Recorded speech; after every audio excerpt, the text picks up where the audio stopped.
Greetings and salutations. I don't know. Jake always does the intro. He says something stupid at the front. I usually black out at that portion of the show. This is Query and Schultz, presented by Bailey & Wood Financial Group here on the ISC Sports Network. Obviously, Jake is not here. I'm Derek Schultz, but we always like to upgrade when Jake is not on the show, and we're certainly doing so here with our good pal, Shawn Sullivan. You may be thinking to yourself, hey, isn't that the Ball State guy? Wait, isn't that the Horizon League guy? He's also the Pacers PA guy as well. So, Shawn, it's great to have you here in studio, and you know, you've been on this show before as a guest, either from like Schumann Stadium or, I don't know, Gainbridge Fieldhouse. We've had you on in a variety of ways, but never here in the friendly confines of the IC studio. So thanks for making the trip up from Midtown. Well, glad to be here. Thank you. I feel like there must have been a list that you just kept checking, and you were like, No. Here's the 30th guy. He lives near me. We'll just have him on. So, no, it's fun to be here. This is awesome. You were the first guy, honestly. I just wish that we had maybe some more positive things to talk about. Now, we will get to college basketball, and the new season started yesterday. We're taping this right now on Tuesday morning, and that's kind of a happy, fun thing, and a lot of potential for both Indiana and Purdue in the Big Ten, and Butler, and of course all our Horizon League friends like IU Indy with the new branding for the Jaguars this year. But we've got to start Colts, and it's just kind of a bleak place right now to be a Colts fan. They fall to 4-5 after that Sunday Night Football loss to Minnesota, which was so bad that the NFL decided, we're not going to do this again in a couple of weeks against the Jets, so let's go ahead and yank that primetime game for you. But, Shawn, I think the most troubling thing about it is that, obviously, after we taped the show last week, all hell broke loose on Tuesday, right? Yeah. Where they make the announcement, and Jake and I, neither of us saw it coming. We thought it was just a warning that Anthony Richardson was going to be benched, not the fact that he was actually going to be benched. They moved to Joe Flacco, and obviously, one game is a small sample, right? And there will be more time. Joe Flacco is going to start next week against Buffalo. I'm assuming he's going to start for the next couple of games. I still think they're looking at it as he's going to finish the 2024 season. But that said, you make a decision like that, and you say, well, he's better suited to help us win now, and then you have an offensive performance where you don't cross the opponent's 23-yard line. That's a bad look for everybody involved. I come from the perspective of a Chicago fan growing up, right, and being around quarterback carousels for the better part of 2.5 decades, and I still am baffled of the decision to go to Flacco in this environment. And with all that said, they're still in playoff contention, right? You still have a lot of teams that are bad in the NFL right now, a couple win teams, 3-win teams. They're still in it. And so I guess you could make the argument like, hey, we're going to go playoff time. We're not going to deal with the young quarterback. We're going to go to the veteran, the known commodity. But I still don't get it. And then, you go to Minnesota where it's difficult, it's loud, it's a, kind of a primetime situation, and it falls apart. And now you're looking at Steichen's decision and wondering, is this the right thing? Yeah, and I think the frustrating thing, too, is that you're kind of crumpling up and throwing away the original plan. And the Colts keep doing that over and over and over again, where they make plans, those plans fail, they make new plans, those plans fail, they make new plans, those plans fail, et cetera, et cetera, et cetera. And it's just like this vicious cycle here. And I think the problem with the reaction that I saw on Tuesday was that even if you want to defend this decision and you say, okay, Joe Flacco is more suited to help them win now. He's 39 years old. He knows the lay of the land a little bit more. Fine. If that's your argument, you can go ahead and make that argument. But you can't argue that this is good or normal process because historically speaking in the NFL, and you know this formerly as a Bears fan, once guys get benched, they don't get unbenched by their team. Now, guys get benched or teams move on from players, Baker Mayfield, Sam Darnold, right? We see examples of Jared Goff in a way. Mm-hmm. Guys get traded, cut, whatever. They go on to another team and they find success. We see examples like that, but very rarely do we see a case where a guy gets benched, he gets unbenched by his same team, and then succeeds with the same team. And that's what kind of troubles me about this situation. You could say all you want that Anthony Richardson is 22 and blah, blah, blah, blah, blah, blah, blah. There isn't a lot of historical precedent here, Shawn, for this to be a successful plan. And there's just not a lot of reason to trust the Colts right now and have any confidence in any plans that they make because they keep failing over and over again. They put him at the center of the J.W. Marriott decal, and now he's on the bench. Yeah. And that is what is so interesting about the decision when it didn't seem like it needed to be in panic mode on the field. Mm-hmm. Certainly not great, but I don't know why the panic. And so that's what makes me think there has to be something perhaps internally, perhaps it's the preparation question mark that is trickling around out there. Because if it's just the on-field play, there's a lot of Colts players you could point to that are not performing at the level that they've been expected to do so. So, yeah, I'm curious to see how it plays out. Can Flacco rebound to where he can perform? Can they find the playmakers that aren't getting the ball, that need to get the ball, Pittman, et cetera? And, there's still a lot of time. And, I think when you are in a market like this where there's so much Colts talk and there's so much questioning of either owner, GM, coach, whatever it might be, it just feels like a storm of controversy at times.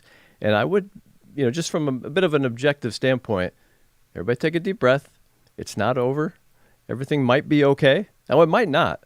I don't love the decision to go away from Anthony Richardson because I think if you are a fan, if you are internal to the team, you probably wanted to see that play out because now you have maybe some unnecessary things you have to question every day. And I think sometimes you forget organizationally, like these are humans.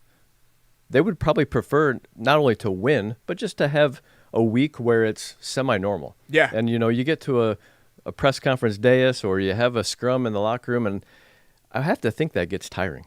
Yeah, it gets tiring to live in kind of constant chaos, which is, 2022 was only 2 years ago. It feels like a long time ago, right? Where the Colts decided to make Jeff Saturday the head coach and kind of all hell was breaking loose. Yeah. That was only 2 seasons ago. And here we are again, less chaotic than that, right? Nothing really compares, I don't think, to naming a high school coach your head coach because he's a buddy of yours and he used to play center. I don't think anything really quite compares to that. But kind of going on what you just said there, where take a deep breath, everything might be okay. You're exactly right, but there's no reason to give the Colts the benefit of the doubt that things are going to be okay. I think that's the problem that they're running into here. Whether you're fans or media, I'm not rooting. None of us are rooting for the Colts to fail. It's just that there's not a lot of reason to think that they won't. How surprised are folks that this is the record right now? I mean, you just look at preseason discussion. You look at maybe Vegas odds, 9-10 wins, right? Was that the expectation? I think, what was the over-under for them, Rick? 8.5? I think it was somewhere around there. I think it was 8.5, something like that for wins. And that's kind of my angle is that I don't think any Colts fan would prefer to be where you're at the way it got here. But is it that off in terms of record? Certainly in the middle. I think I heard you two talk a couple weeks ago. If you get to 6-6, you'd probably feel okay. Yeah, through this stretch. Yeah, through this stretch. If you're able to get that'd be 2 of the next 3, right? So Buffalo, the Jets, and what game am I missing that's in there? That they're playing somebody else that's pretty good. That's in there. Anyway, this kind of death march stretch that they have here. If you can come out of it 6-6, you're still in it. But Shawn, it's more of a reflection, I think, of the AFC than it is of the Colts for staying in it. If the Colts were staying in it and this was a good conference right now with a lot of teams that were in the mix, then I'd feel a little bit better. And it still kind of goes, the surprise isn't necessarily the record. Like if you would have told me that the Colts were 4-5 at this point, I'd probably be a little bit disappointed at the beginning of the season. But if you told me that, well, they're 4-5 and they've already benched Anthony Richardson, then I'd be like, whoa, wait a minute. That's where the surprise and the disappointment comes from. And I'll be honest, I'm shocked at how poor the offense was on Sunday night. This isn't the Jaguars, who Flacco dunked on because they're the worst unit in the league or a bad Titans team. Minnesota is much better than that. But still, you had 2 scoring drives, and really you got to put air quotes on drives. One of their scoring drives was 4 plays, 2 yards, and the other one was 6 plays, 23 yards. So 2 field goal drives. Like I said, they never crossed the Vikings 23, whereas 10 of the 11 Minnesota drives went over midfield.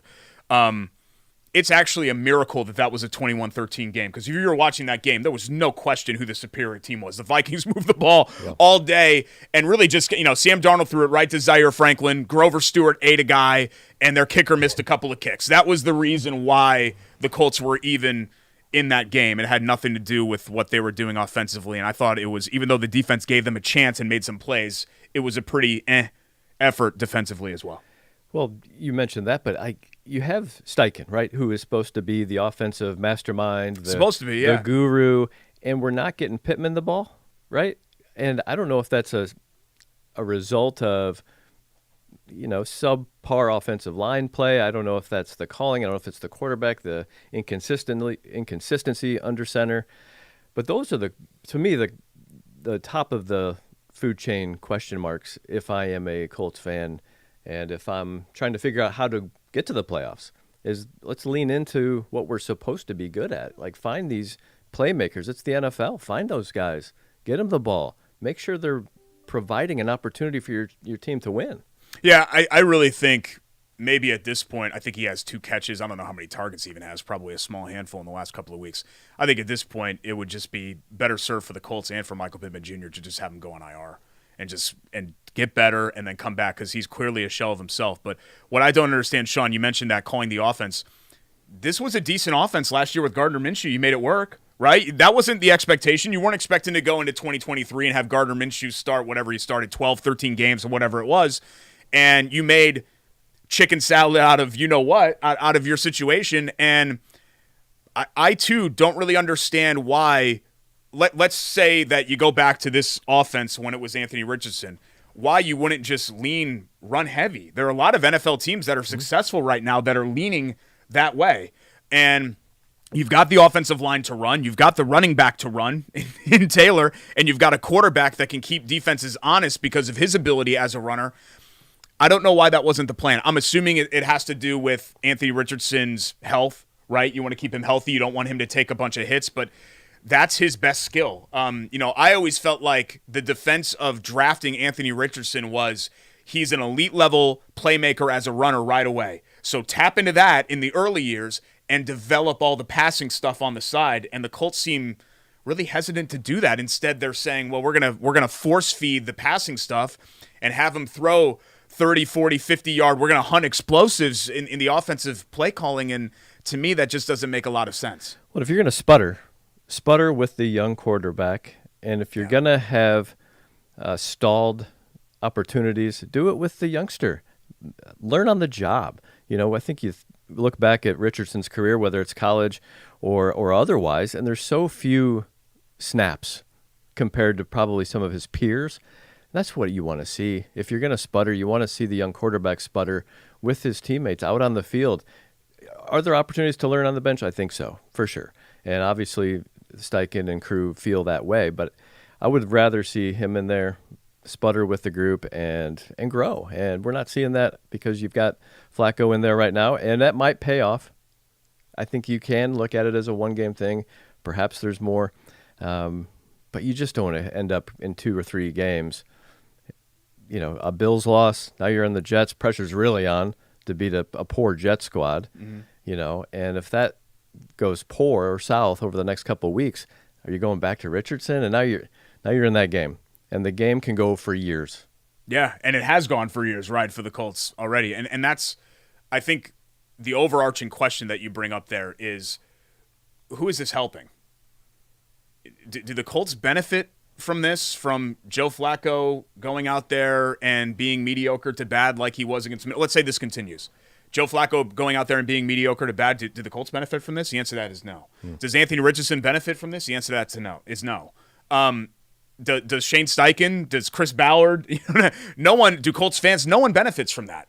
No one gained anything by Joe Flacco going out there and flailing around on Sunday night. And if he does that for, they've got 8 games left. If he does that for all 8 games remaining, I just think that's a big waste. I would rather have a definitive answer on Anthony Richardson in January of 2025 than have a definitive answer on Anthony Richardson in November of 2025. Sure. And then you're kind of doing the same thing again. You're just delaying this thought process. So I agree with you. Can Richardson develop and get better from sitting out and getting reps in practice and learning what it takes to play NFL quarterback and all the usual garbage that sure, yeah, he can benefit a little bit from that. But the number one thing that he can benefit from is reps, experience, and playing, even if he's failing while playing.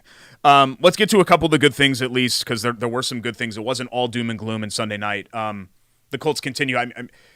To me, I think especially with some of the injuries that they've had at other key players like, Jonathan Taylor getting banged up and Michael Pittman Jr. being banged up.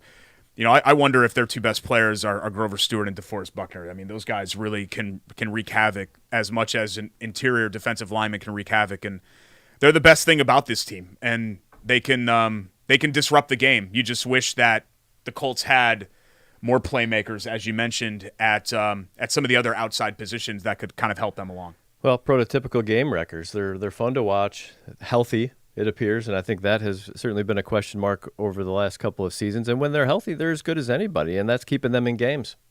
Yeah, no question about it. And I do think, the silver lining of that is the Grover Stewart play to force the Kenny Moore scoop and score, and just the way, Buckner really, I think he had 7-something tackles, a couple of sacks, a couple of quarterback hits. They really did a great job in disrupting Sam Darnold and keeping the Colts in the game. Unfortunately, the offense just couldn't do anything at all. So here we go. Josh Allen and the Bills coming to town at the Jets, which I agree, they've been not very good this year, but still, that's a tricky game. That's a team that has talent, at the very least, on the roster, unlike some of the basement teams in the NFL. And then the Lions, who are just pulverizing everybody. Those are your next 3 weeks. And I think you ideally you want to get 2 and be 6-6. I think you got to get 1 just to keep the season alive. And maybe that's the Jets game. Maybe the Colts come up and surprise. But that's another thing disappointing, Sean. I felt good all week that they were going to go to Minnesota and win, because that's usually a spot where the Colts – remember, the first game, people forget because it went to hell in a handbasket, right? The first game, Jeff Saturday, they won. They went out to Vegas and won. Remember Irsay saying, "See, I told you so," and all of that. And the fans are getting all defensive about Saturday being, criticized as head coach by all the national people, and then of course the air all came out of the balloon right after that. I felt like that was a spot on Sunday night where the Colts rally the troops and nobody believes in us and find a way to win, and they couldn't do it. Yeah, I think perhaps again another silver lining is that effort. You don't see a quit in the squad right now. Yeah, and I think that's a positive to take away. And a desperate team can sometimes in the NFL come up big. The Bills certainly are powerful. You've got a quarterback you never want to see. That will be entertaining to see how they react. Will that front group of the Colts be able to neutralize Josh Allen? But I like a desperate team. It's an opportunity. It's not we're not must-win territory, but not yet. That Jets game will be, and you don't want to put yourself in that situation. Yeah. And they've put themselves certainly in a tough situation. And, it's a good roster. It's not a great roster. You can't just airdrop anybody in to play quarterback and have them win. They've got to play at a decently high level. And unfortunately, Joe Flacco and the offense did not play at that decently high level. You know who makes sandwiches at a decently high level? More than a decently high level, an elite level, is our friends at Hoagies and Hops. It's time for our Hoagie and Hero of the Week. Shawn Sullivan is a Midtown resident. He is no stranger to Hoagies and Hops. And I know that we usually just order right off the menu, right? So you got the name sandwiches. They have the set ingredients, Always Sunny, Keystone, Hog Island, whatever it is. This here is a custom job. It's unofficially called the Shawn Sullivan. So this is what Shawn gets here at Hoagies and Hops when he goes in at 42nd and Boulevard. It is chopped turkey. I actually love the way that they chop up the turkey like that, don't you? Better. Munster, the most underrated sandwich cheese. A little bit of mayo on this, a little bit of lettuce, and a little bit of seasoning. So, kind of like you, impressive but no frills, right? I like that. Yeah. I like that idea. Is this where we're supposed to eat it? Yeah. In the show? Take a bite up. Yep. This is great. We just go right into the mic. Jake always says that I eat loud, but. Uh-oh. We do make a little bit of a mess in the studio, too. Pretty good. Vince is good about coming down here with the dustpan and cleaning it up afterwards. That's actually what he does best on the show and provides for us here on the program. Also, we have... I'm just kidding. We love Vince. Our brew of the week. This from our friends at Chili Water Brewing, right next door to Hoagies and Hops at 42nd and Boulevard, so the Chili Water Tap Room. And this is the One Hop Wonder. I can drink on air? Yep, you can drink on air. This is legal? It's one of their core beers. Oh, my gosh. Amazing. A delicious IPA. And it's always on tap. It's always available. It's always delicious if you want to check it out. Also in the canned variety in the fridge as well. I'm a Lima Ranchera guy. When I think they do a Mexican lager like a by seasonal. Yeah. The Lima Really Ranchera is the go-to That's at Chili I Water. think that's the blue and yellow can, right? That's a good one. It's so good. I just love Christina, the Hoagies and Hops crew. They also support the Horizon League, and we're grateful for that. And it's a mile from my house. There are times when we walk there as a family. Head over there. Yeah, we walk there too, or ride our bikes, and the success of that shop. If you're unfamiliar with that little quadrant there at 42nd and Boulevard, there really used to be, I don't think, anything over there. And Hoagies and Chili Water went in. Hoagies went in first in, I want to say like 2018 maybe, somewhere around there. And then Chili Water went in too. And now you've got the convenience store across the street. You've got the wing place across the street. St. Vincent de Paul. Yeah, doing the good. food pantry. Yeah. You have the Cheesecake Lady. You've got a dog groomer who we take our Butler Bark, who we take our groomers to. They've got a salon there. So that whole area, that little corner has been built up largely because of the success of Christina and Hoagies and Hops there. So they're great partners of ours and wonderful and active participants in the neighborhood as well. Can I mention this too? As a dad of a young daughter, she's such a great supporter of women's sports, and I'm grateful for that. Yeah, Butler women's basketball, I know she's involved with too, and she's obviously a huge sports fan with Eagles and all of her hometown leanings there in Philly. Do you know how to pronounce the name of the bread? I was thinking about this. Lysio's, I think it's called. Okay. Lysio's from South Jersey. So Lysio's Bakery is where she ships the bread in, and that really helps make the sandwich for sure. Hero of the week. A lot of this has to do with the fact that I wanted to at least shoehorn this in. I think this was the world's worst kept secret that Stephanie White was about to become the Fever head coach. But Shawn, I can't think of a better situation for everybody involved. Obviously for her, you're taking over a franchise that's on the up, right? And you have a player that has the potential to be the best player in the world and is already one of the best players in the world. And then you've got another number one pick behind her in Aaliyah Boston.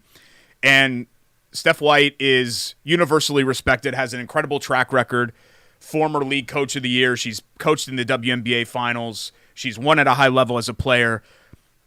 Look, coaching is coaching, right? And things, even when we think that things are no-brainers and they can't possibly fail, sometimes they fail. But I can't give you a reason why she won't be successful in moving this Fever franchise forward. Yeah, I think you have to credit everybody top down over at the Fever for making this one work. And I think you do have to credit Christy Sides for a really good close to the season. But you also have to recognize the change in leadership over there at the Fever and finding a way to, when you have all of the ingredients, sometimes you need the mixer to make it work. And Stephanie White, I think, is going to do that. There's a track record there. There's an obvious relationship there with Kelly Kruskoff and her. And now you've got a new GM who comes in with a new lens.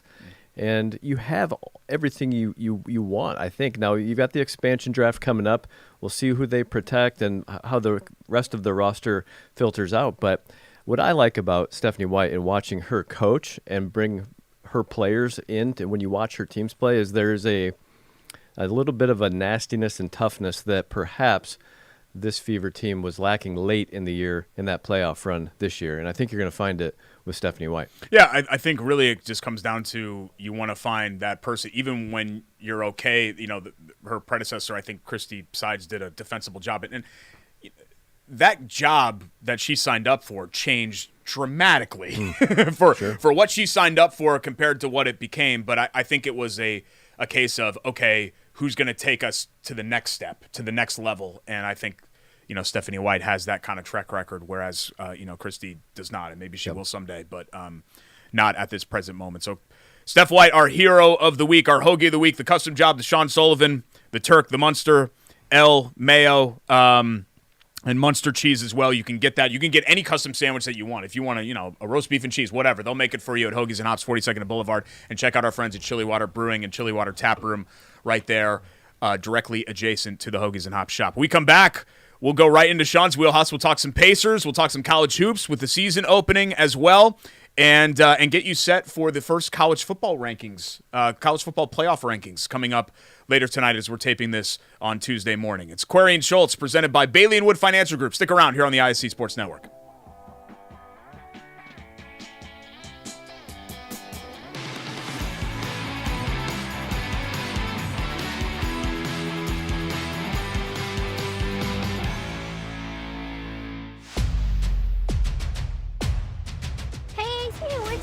going to tonight?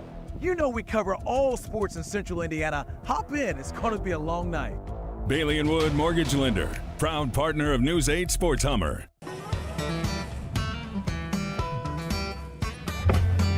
Hey, AC! Nice snap. Mortgage is a snap! Duh! Bailey & Wood, a lending hand for Wish TV Sports. Welcome back. Query and Schultz, presented by Bailey & Wood Financial Group here on the ISC Sports Network. Shawn Sullivan filling in for Jake Query, who picked the worst possible week to have a vacation with the Colts quarterback benching and Taylor Swift mania and everything that we had going on. What a crazy week it's been in Indy. Did you go downtown at all and get any of the festivities for Taylor, by the way? Well, I was downtown for Indy 11 playoffs Sunday. We went to that game. And, brought James over there. Great match. Really good stuff there by Indy 11. You got a little bit of sense of it. My daughter was lucky enough through a great friend of ours, the Trenner crew, and she got to go to night 3. And the quote yesterday morning was, "That was the best day of my life." So in the Sullivan house, Taylor Swift delivered. Awesome. Did in the Schultz house as well.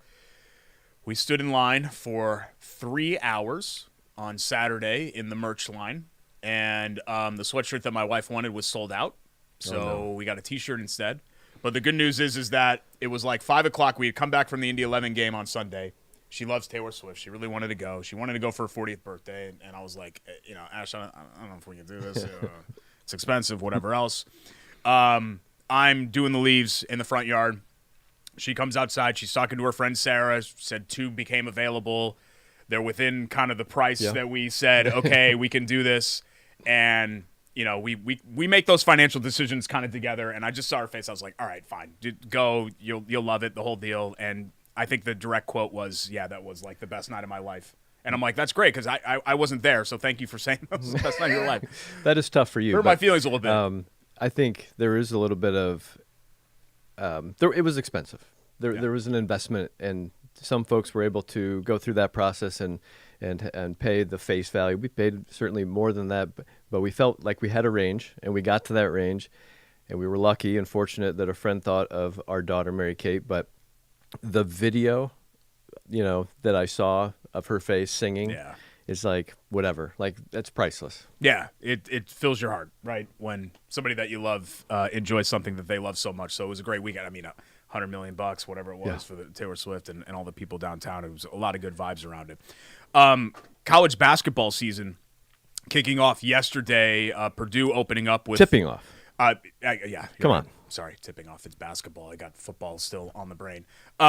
Purdue starting with a win that was a little close at times against Texas A&M Corpus Christi. I think it got down to 5-6 points there, about the 8-minute mark of the second half, but they find a way to win. IU opens tomorrow. We're taping this on Tuesday morning against SIU Edwardsville.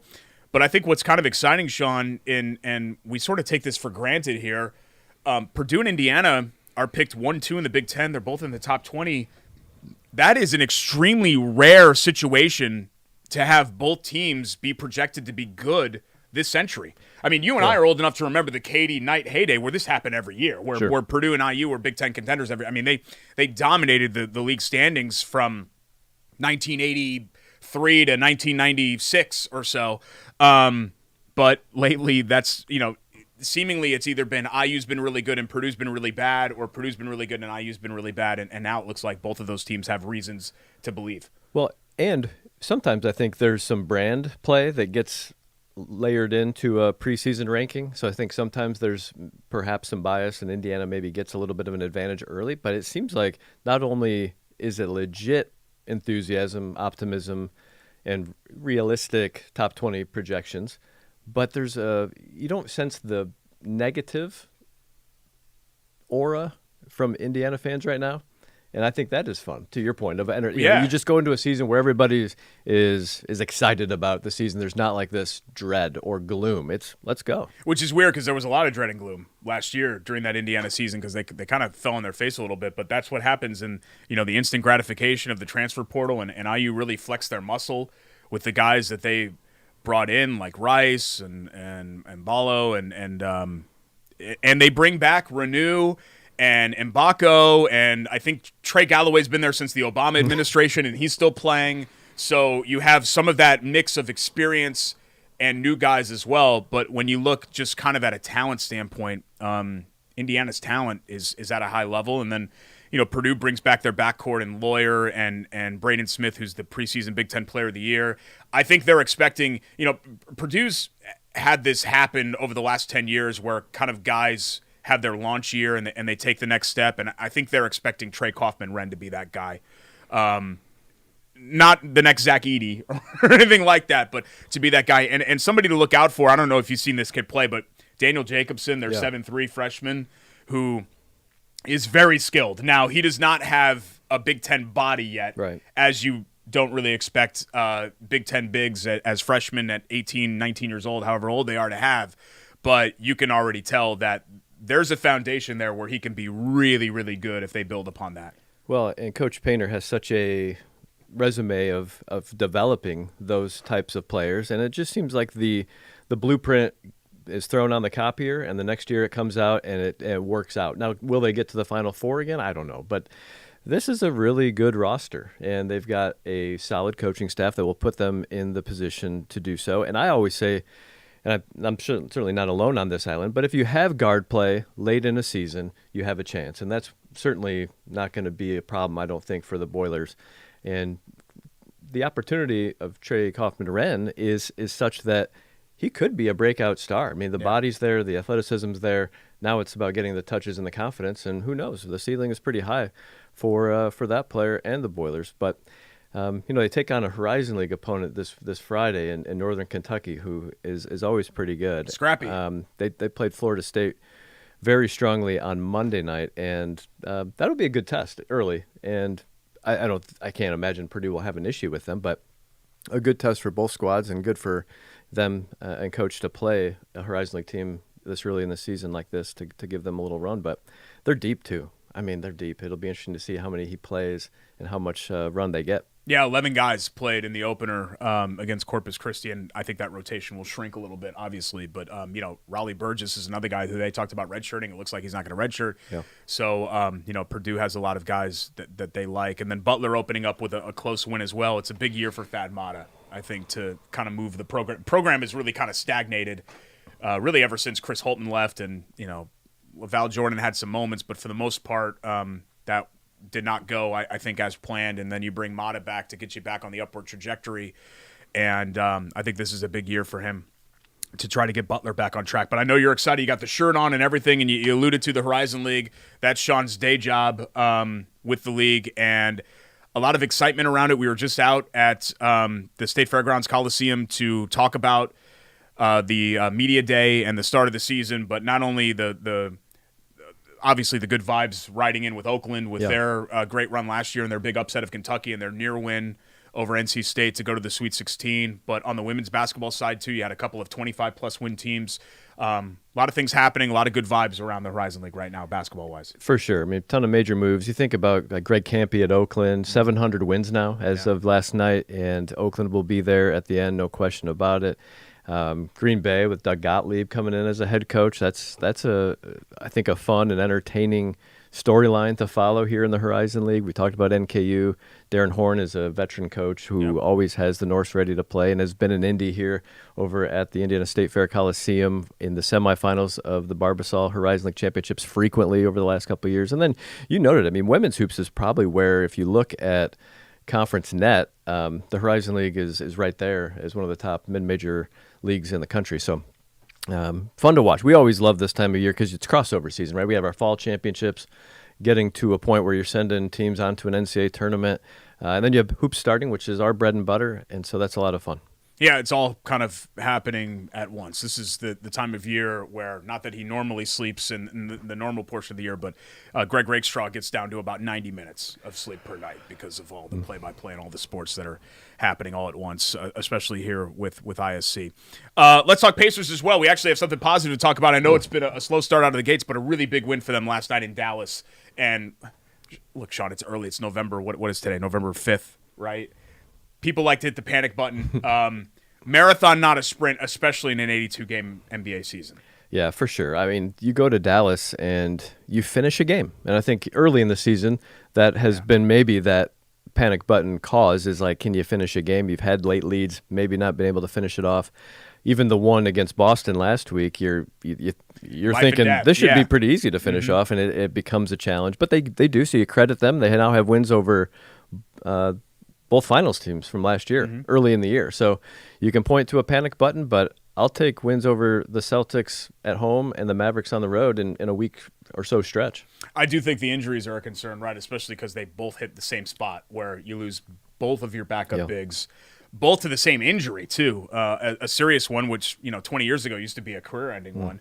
A torn Achilles for James Wiseman and then for Isaiah Jackson. Maybe you go and you make a trade, but I think one of the advantages that the Pacers had is they felt really good about their depth. So obviously it's hard to survive losing two of your backup bigs, but they have a lot of capable players as well to, try to kind of navigate this here before they decide whether or not to go ahead and make a move. And I think you're thinking as well, 3 and 4 isn't ideal, but with the way Tyrese Halliburton has shot the ball, particularly he had a good scoring game last night in Dallas, but 2 of 8 again from threes, 24% from three-point range. You can't feel like if you're Rick Carlisle that you're playing your best basketball, but you're just kind of surviving this down stretch here to kind of start the year, I think. Well, I think that's what buoys you, right, is if your best player is not playing at the top of his game and you're still treading water or above, you have to feel good. You don't want to see injuries. It will play a toll or have a toll on that lineup in terms of the bigs, but it almost, if you're looking for a silver lining, it kind of seems to nudge Miles Turner. It's like, hey, I got to step up. And he kind of almost noted in post-game comments after the Mavericks win that he's been kind of on the periphery and hasn't been as aggressive, and now he shows up. And I think that's what I have been. The biggest thing for me that I have noticed early in the season was the Turner-Halliburton two-man game hadn't been there, and now it looks like it's starting to flourish a little bit more. That is when the Pacers are starting to hit on all cylinders, is when those two link up. Turner has either open shots or he's getting involved, and he knows he's going to have to play bigger around the rim, rebounding, rim protecting, those type of things. But it's been a fun and interesting early season. One thing that I noticed, I have the great fortune of serving as one of our PA announcers at the Pacers, so I have that nice seat right at half court. And what I noticed, one of the Pacers assistants kind of reinforcing to Halliburton last week in the Celtics game, he just kind of told him aggression. Yeah. Aggression. And when I watch Tyrese play, that's what I want to see. I want to see him get downhill. I would like to see him get to the hole because I love watching him play. I don't want to see him fall back to the fancy dribbling and then a step back three. I want to see him get into the lane, facilitate. I think that's when the Pacers are at their best. How do you and Troy divvy that up, by the way? Do the Pacers decide that, or do you guys kind of look at the schedule and you're like, hey, I got a conflict here and whatever else? That's basically it. Yeah. I mean, Troy and I send in, here's when we can or can't do it, and they build a little schedule around us. It's awesome. Yeah, it is really cool. It's neat to sit in there and hear your voice and be like, I know that guy. It's fun. I'm so lucky to do it, Derek. I mean, and for the Pacers to have two, at least I don't want to speak for Troy, but for me, it's so nice it's a perfect amount. You get to have the extreme fortune to do that job, but also both of us have young families, and to be able to still, do those things too is a real privilege. Back in the day, Mike Wolzewski was the old Madison Square Garden PA announcer, and a lot of people, when they're kids, they do play-by-play like they're Marty Brennaman or Al Michaels or something, and I would always do the Knicks starting lineups. Sure. In my basement, and he had a call for Patrick, and at center at 7 feet from Georgetown, number 33, co-captain Patrick Ewing. Right. And I used to always do that, and I did that when I got to meet Patrick at the Final Four a couple of years ago in San Antonio. We had him on, Jake and I had him on the show, and I did that for him, and it's like the best moment of my entire professional career, nice. The fact that I got to do it for him. But I often, kind of dreamed of being the PA guy, which is something that I've never gotten the opportunity to do, and to hear you get to do it at a high level, it is really cool. Oh, yeah, it's special stuff for sure. Wanted to give a shout out to, this is normally in the time of the show where we do our Love That Play from our friends at Love Heating and Cooling, and Love Heating and Cooling had been with us on the show for 4 years, really since the beginning. We relaunched this in August, September of 20, and they started that fall as one of the first sponsors on the show, and they were a sponsor of Jake and I way back in the radio days, back in the early teens, 2012, 13, 14, 15, all those years up until the end of the show. And in 2014, when Ashley and I first bought our house, the first people that were in there were Love to do the HVAC system, and obviously it's still in my house, it's still working. We've had a lot of long-tenured relationships on this show with a lot of great sponsors, WGU Indiana, Lou Malnati's, et cetera. And sometimes sponsors, they come, they go, whatever else. And so Love is no longer with us. I'll wait for Jake for the tearful goodbye, but we wanted to thank them for 4 amazing years. And they wouldn't have stayed on that long unless it was a fruitful partnership for them. And in the marketing business, partnership business, sometimes things can change, but we wanted to thank Love Heating and Cooling, 353-2141, love-hvac.com, for all their tremendous support in making this show possible over the years. I know I speak for Rake and the rest of the ISC crew when I say that, but again, we'll, Jake has always been close with Chris and John Love, and they're friends of mine too, and we'll wait for him to come back to kind of give that final send-off, but at least wanted to mention that. We come back on the show with Shawn. We will talk college football playoffs and the rankings and where Indiana might end up, also where Notre Dame might end up. There's a not so outlandish situation where Indiana could potentially host Notre Dame or vice versa in an 8-9 game. How crazy would that be? Also, our quick hits, including the loss of a legend. We'll talk about that coming up here next on Query and Schultz, presented by Bailey & Wood Financial Group here on the ISC Sports Network.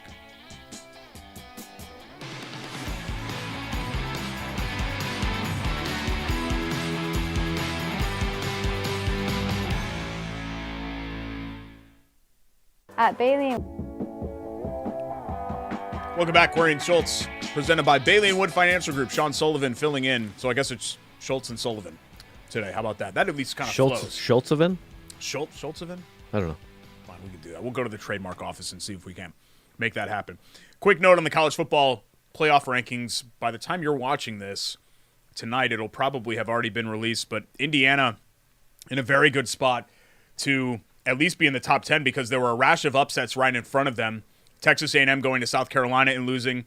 The bubble finally burst on Iowa State. They were living on the edge for a long time, playing close against bad teams, and they got beat by a really mediocre Texas Tech squad at home, so you get Iowa State off of the table. And I think there is more respect than doubt for Indiana. Look, I get that the schedule has not been great. Indiana at this point has not played an FPI top 40 team.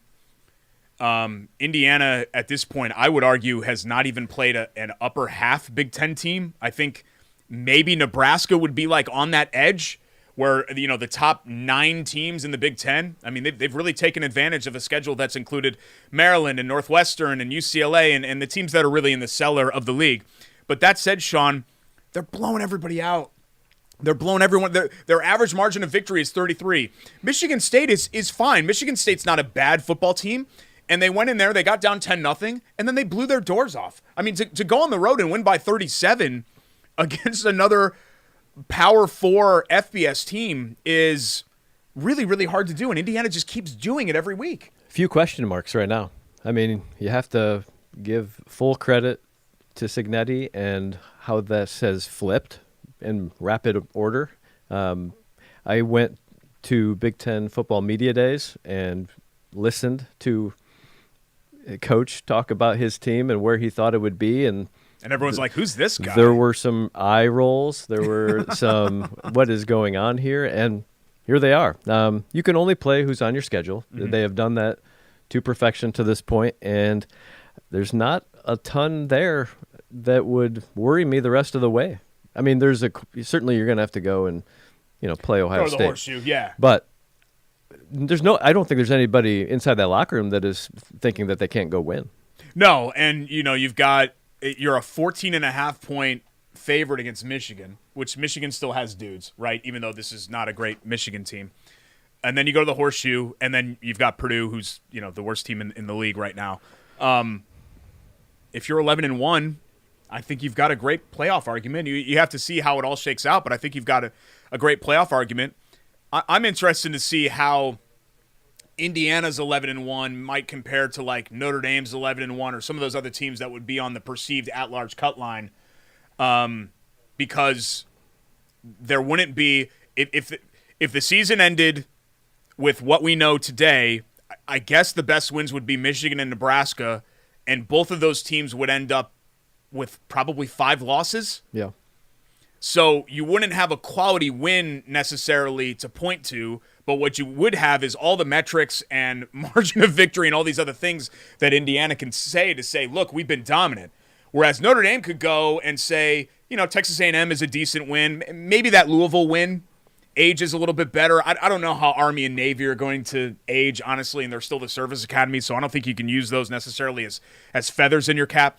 But Notre Dame has a collection at 11-1, would have a collection of better wins than Indiana, but they would have the glaring loss, and that's the Northern Illinois debacle from week 2. Yeah, and that's what makes it so intriguing is that it might come down to those two teams getting that 12th spot in the playoff, and then if both do, to your point, the intrigue of one of those games happening in Indiana. Or against each other, yeah. Or against each other are two really interesting ones. And then you've got the Big Ten football championship game here in Indy that Indiana's still playing for, sure. Which I find to be, I'm sure, maybe not as talked about as the playoff or otherwise, but I'm sure is on their drawing board of, hey, we want to go play in Indy. Yeah, and, now that, I mean, the Big Ten has got to be sitting and feeling really good about itself right now because you got at least 3, probably 4 bites at the apple right now because Penn State still in the mix. Yeah. Ohio State with that big win is in the mix. Oregon's the best team in the country right now, and then there's Indiana. I mean, you got 4 really good chances at getting in. Now, I don't think the league is going to get 4 teams in, but stranger things have happened, and we have no historical precedent to base this on, right? This is the first year. Mm-hmm. So we don't really know what the committee is going to do with these teams. But I truly hope that Indiana is not held back by the fact that they're Indiana. Yeah. I agree with everybody's argument that if Indiana had a block M and wore maize and blue and had this same track record, they'd be in the top 5 in the polls right now. It was actually kind of ridiculous that they were 13th last week behind teams like Iowa State and BYU, et cetera. It was stupid. I just hope that they're not held back by the fact that this is historically the losingest program in college football history. I hope that that's the case. Let's get to our quick hits here to kind of continue. Rest in peace, Quincy Jones. Kind of calling somebody like that an icon would be a disservice, I feel like, to him because he was beyond an icon. Architect of Michael Jackson's Thriller, put together We Are the World, a renowned music producer. I think he had 28 Grammys. Can you imagine winning 28 Grammys? And also, I think people in our generation knew this, but maybe the younger generation, like people, Vince is 19, people that are younger might not know. He did TV shows, the scores for TV shows like Oprah and Fresh Prince of Bel-Air. So he was like an iconic 70s, 80s, 90s and constant music producer as well. 91 years old for Quincy Jones. What an incredible life that he led. Oh, man, you feel bad for the Cowboys, don't you? Dak Prescott's going to miss a couple of weeks. According to Adam Schefter, Cowboys say that he's only out this week against Philly, but what a disaster this season's been for Dallas, Shawn. 3-5. We had talked about the Colts earlier in the show, and you said, can you really be disappointed with their record? I think 4-5, you'd be like, okay, I'm slightly disappointed. If you're a Cowboys fan and you were told in September you're going to be 3-5 at this point in the season, you'd be really down in the dumps. Yeah, count me in the camp of enjoying the Jets and the Cowboys. Me too. Not performing up to where maybe the national media would like them to. Just heartbroken. Cooper Rush now will start this week 5-1 in his career. For whatever it's worth, he's given them a little bit of a spark. Maction, as a backup. I think Cooper Rush was Maction. I think you're right. Yeah, I'm trying to think now. Central Michigan, the school. No, is that right? Toledo? Rake's giving us the thumbs up, so I think it is Central Michigan. Chippewa, right? Fire up chips. Indianapolis. We had talked about Taylor Swift saying 200,000 people and $100 million economic impact for Taylor Swift. She also set the Lucas Oil Stadium concert record crowd on Friday, then broke it on Saturday, then broke it again on Sunday. So great news. I didn't hear of any incidents, anything bad that happened. I was downtown basically all weekend, and everybody was in a great mood. It was easy to get around. The concert ended at 11:15, and my wife walked in the door at midnight. Yeah, very similar. My daughter got dropped off about 12:10 on Sunday after the concert.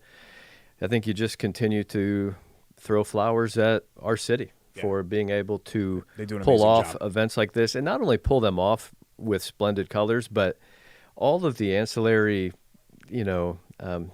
secret sauce, as maybe the folks at Indiana Sports Corp and some of the other folks that we work with frequently say, whether it's sport graphics putting up, bracelets within 23 hours of New Orleans sending them, those kind of cool stories. I heard a number of stories about how friendly our Indianapolis Metropolitan Police Department folks were to visitors. And they did bracelets on their horses, which was kind of cool. IMPD. It's just so neat to live in a place that cares so much about welcoming others. Yeah, and the Children's Museum with the dinosaurs that you drive by. I mean, it's the little touches like that we don't think of because we're used to. I mean, they dress up the dinosaurs all the time, but I saw people out there taking pictures. So it must have gone out on TikTok or whatever else that the Swifties were going over there to take pictures of everything. Let's get to our IU Indy Jags report. Sean's got the Horizon League shirt on. We got the IU Indy logo here in the background. It's been a great start for the men's basketball team and Paul Casaro. They earned their first win, first game of the college basketball season, right? An 11 a.m. tip, and they blow out IU Columbus 100-44 in front of over 3,700 fans at the Farmers Coliseum for the NCAA Readers Become Leaders kids game. Sean Craig led the charge for the Jags with a double-double, 16 and 11. They're on the road at Xavier this Friday before hosting Goshen on Tuesday and EMU next Thursday in the Jungle. Volleyball-wise, the IU Indy volleyball team ended up sweeping Cleveland State over the weekend, winning 3-0 and 3-1.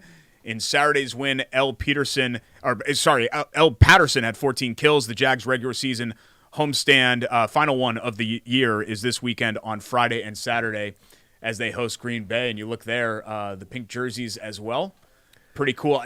To me, Sean, there is nothing like live volleyball. I like it even more than live hockey, and I love ice hockey. Volleyball, super underrated. If you go to a game, it's exciting. Constant action. Yeah, I mean, there's energy.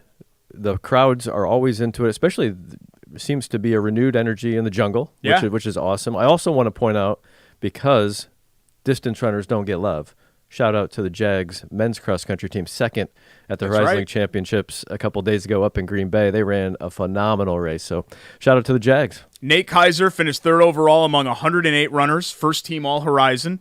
Grant Moon, second team All-Horizon. He was 14th overall, and IU women's cross country finished sixth at the championships as well in Green Bay. Men's soccer fell to Milwaukee on the road. They take on Purdue Fort Wayne in their regular season home finale on Tuesday. IU Indy women's soccer, their season is over after a heartbreaking loss to Robert Morris. They finished at 5-11 and 3. And then don't forget about women's hoops. They'll host Evansville inside the Jungle Tuesday night.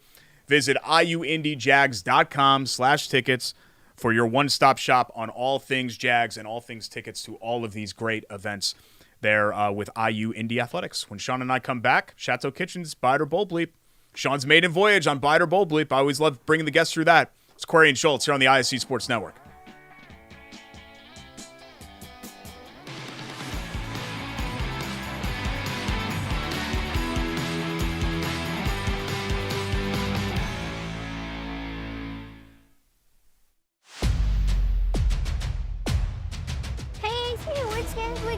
Tonight.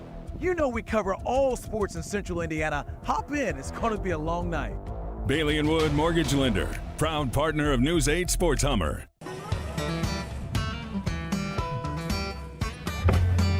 Hey, AC! Nice snap. Mortgages in a snap! Duh! Bailey & Wood, a lending hand for Wish TV Sports. Welcome back. Final time. Bailey & Wood presents Query and Schultz on the ISC Sports Network. Shawn Sullivan filling in greatly for Jay Query, who will be back next week from his trip. I think he's actually coming back tonight from Dublin and Scotland, and will rejoin my side for a fully branded Query and Schultz. Wanted to thank Chateau Kitchens, the proud sponsor of Buy It or Bold Bleep. ChateauKitchens.com, at Chateau Kitchens for before and after pictures on Instagram and Facebook. Transformations, that's what they're in the business of doing. Anything on the interior of your home, whether it be kitchens, it's in their name, bathrooms, basements. They've actually done all three of those things in my house in Midtown. They're going to do great work for you. ChateauKitchens.com, take you through the whole project management, the design, the build out, anything that you feel like you're unhappy with, they'll come back and basically do whatever you – I mean, they are unbelievable to work with. 5-star customer service at Chateau Kitchens. Give Stephen Moore and his crew a shout at chateaukitchens.com. Shawn is no stranger to Bite or Bold Bleep because he watches this show every Tuesday at 7:30. But what we do here is I give a statement, and then we go back and forth whether we bite or it's Bold Bleep. Let's start with the most provocative one here. Statement 1, Anthony Richardson will start at least one more game for the Colts this season. Bite or Bold Bleep, Shawn? I think you have to buy it just because the chances of an injury or something creeping up, probably so. But, I mean, based on what I've seen over the last 2 weeks, that's not what they want. No. They want to finish out with Flacco and go to the playoffs and not worry about development. But I think history tells us that certainly an aging quarterback is probably going to get nicked, and he'll probably be back in the starting lineup at some point. And I don't believe that they're going to perform at a level high enough to keep toward that playoff push, so I think you're almost going to have to put him back in. Yeah, and the Colts rarely have gotten what they've wanted or gotten what they've planned. So I agree. If you're playing the percentages, I think you have to say buy it. But I honestly, and maybe this is still pie in the sky for me, I certainly don't expect Joe Flacco to play as poorly as he did on Sunday night. I think he is a better quarterback than that. And I think their intention is to at least give him the next chunk of games before they're going back and forth, because that makes them, to me, Shawn, if they were to go back and say, hey, Anthony Richardson is going to start against Buffalo, that makes them look even worse, right? I agree, Derek. But also, I don't want everybody to hit that panic button yet. There's so much time left. It doesn't look great, but still. And it doesn't take much to stay in the AFC race with 7 teams. It doesn't take much. Statement 2, Indiana will finish ahead of Purdue in the Big Ten this year. Ooh. That's a spicy one. I enjoy that. I'm going to say Bold Bleep. I think until it's proven, I think you have to give Coach Painter the edge. And with that roster, with that much experience, and the track record of reloading from Purdue in recent years, until we see a little bit more from Indiana, I'll say Bold Bleep. But the Hoosiers are going to be really good. Yeah, Purdue has definitely earned more of the benefit of the doubt, right? And maybe I'm contractually obligated to say Purdue. Strangely, I think this is going to work for IU this year. I think the transfers are going to come in and be – and I really like what they return. You know, Mbako and Renew are very talented players, and you have the experience of Trey Galloway, Anthony Leal. You know, you've got guys that have kind of been around the block and been through hell and back in their years in Bloomington. So I'm actually going to buy it. I agree. I think both will be NCAA tournament teams. I think both will be threatened to make the second weekend in the NCAAs. But I'm liking actually what IU's selling me right now with what they have. Final one here, Election Day, which is today as we're taping the show, should be a national holiday. Buy it or Bold Bleep? For sure. Big buy it for me, and there's a lot of reasons for that, but the least of which is that we should all have ample time to take what is supposed to be a very serious opportunity and privilege in our country to do so. I shouldn't have to make sure I get there at 6 a.m. to get to a certain place, to get the kids to where they need to go.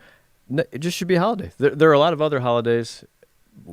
Toss it on the list. Let's get it done. I agree. I think it's a strong buy it for me as well. Hey, thanks, man. I've really enjoyed it. I want to say this because I know we got to go, but when I moved to Indiana a little over a decade ago, I found you and Jake on the radio waves, and you, among others, along with Jake, really got me indoctrinated into Indianapolis sports, and I always appreciate that, and it's been fun to be a little part of the ISC team today. Yeah, so thanks for having me. It's been great to be pals as well off of the air as well. Thanks to our great ISC team and all of our sponsors. We will see you next time here on Query and Schultz, ISC Sports Network.